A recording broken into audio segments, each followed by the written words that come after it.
Hey everyone, it's What's Z here. Today, I'm breaking down a tech term you've probably heard a lot but might not fully understand. We're talking about cash. So what is cash and why is it so important? Let's dive in. Imagine you're at your favorite coffee shop. You order the same coffee every day. Instead of making a fresh cup every single time you visit, the barista has a batch ready for you. That's basically what cash does. It stores frequently accessed data, so your system doesn't have to fetch it from scratch every time. Cache exists in several parts of your tech life. You have CPU cache, which is super fast memory inside your processor. It stores data that your CPU needs right away to speed up performance. Then there's browser cache.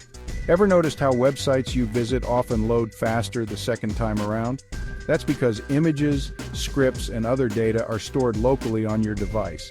Now here's a fun fact. There are different levels of cache known as L1, L2, and L3. L1 is the smallest and fastest, closest to the CPU. L2 is larger but a bit slower, and L3 is even bigger and slower but still way faster than your regular RAM. So why should you care about cache?